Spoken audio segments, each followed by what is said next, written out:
আমার সামনে বসেছে, হ্যাঁ, বসার পরে এবারে আমাকে বলছে দিদি একটা ফোন করবো। আচ্ছা ঠিক আছে, খুব দরকারি ফোন। ও মা আসে ফোনে দেখে। এটা এত ভালো ছিল, আমরা 3 বান্ধবী দুবার করে নিলাম। চলে আসলাম আইসক্রিমের দোকানে। আইসক্রিম নিচে এসে কটা ফটো তুলে নিলাম, তবে আমার কিন্তু একটা ফটো একদমই ভালো হয়নি। মন খারাপ করে চলেই যাচ্ছিলাম, তারপরে একটা দোকান দেখতে পেলাম হরেক মাল 10 টাকা। আর আমাদের মতো গরিব মানুষরা হরেক মাল 10 টাকা জিনিস পেয়েও ছেড়ে দেবে, সেটা কোনোদিন হয়ই না। Hello guys, welcome to another video. শুভ শারদীয়ার প্রীতি শুভেচ্ছা অভিনন্দন। জানি তোমাদের পুজো অনেকদিন আগে থেকে শুরু হয়ে গেছে, কিন্তু আমার পুজো শুরু হলো এই ষষ্ঠী রাত থেকে। ঘুরতে যাওয়ার তো প্রথমত কেউ ছিল না, সন্ধ্যাবেলা দুজনকে রাজি করালাম, তাই 3 বান্ধবী মিলে এখন বেরিয়ে পড়েছি ঠাকুর দেখতে।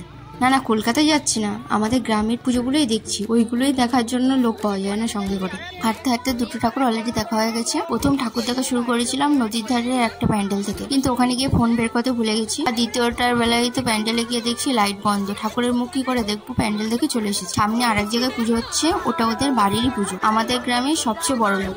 এখন বাউল সঙ্গীত হচ্ছে বলে ভিড় আছে, তবে প্রথমে ওইটাতে যাবো না, প্রথমে যাবো আমাদের জাগ্রত শিব মন্দিরে। ওখানে প্রত্যেক বছর দুর্গাপুজো হয়, আগে ওইটা দেখবো।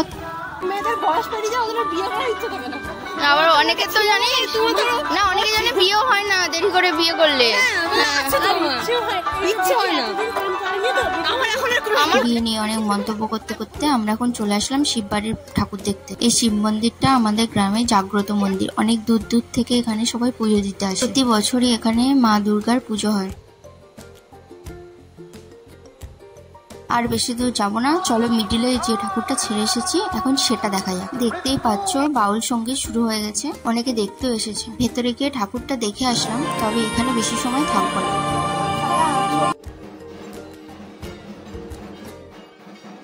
নটা প্রায় বেজে গেছে, বাইরে বেশি সময় থাকলে মা আবার গালাগালি দেবে। মার ভয়ে কিছু না খেয়ে বেরিয়ে যাবো সেটা তো হয় না। আমরা 3 জনই তো ছিলাম এই প্যান্ডেলে, আরেকটা বন্ধুর সাথে দেখা হয়ে গেল, তাই আমরা 4 জন মিলে চলে এলাম সামনে একটা ঘুগনির দোকানে। ঘুগনিটা এত ভালো ছিল, আমরা 3 বান্ধবী দুবার করে নিলাম।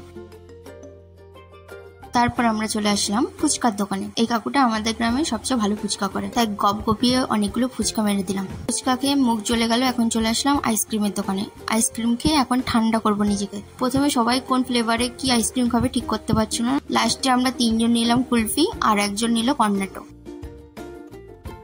একটাও তো সেভাবে ফটো তুলতে পারিনি, তাই এই লাইটিং এর নিচে এসে কটা ফটো তুলে নিলাম, তবে আমার কিন্তু একটা ফটো একদমই ভালো হয়নি। মন খারাপ করে চলেই যাচ্ছিলাম, তারপরে একটা দোকান দেখতে পেলাম হরেক মাল 10 টাকা। আর আমাদের মতো গরিব মানুষরা হরেক মাল 10 টাকা জিনিস পেয়েও ছেড়ে দেবে, সেটা কোনোদিন হয়ই না।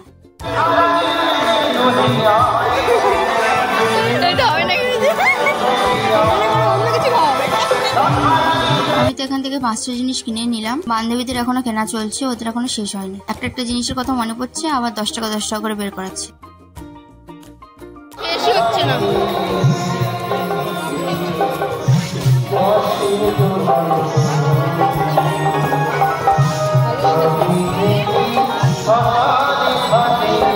তোদের কি শপিং শেষ হচ্ছে না?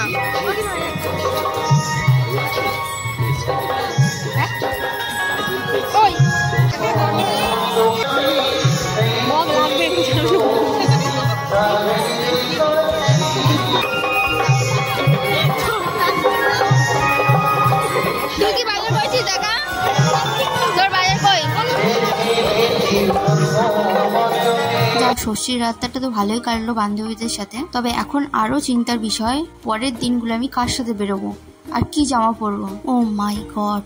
চলো দেখা হচ্ছে পরের ভিডিওতে, ভালো লাগলে সাবস্ক্রাইব করে দেবে। টাটা।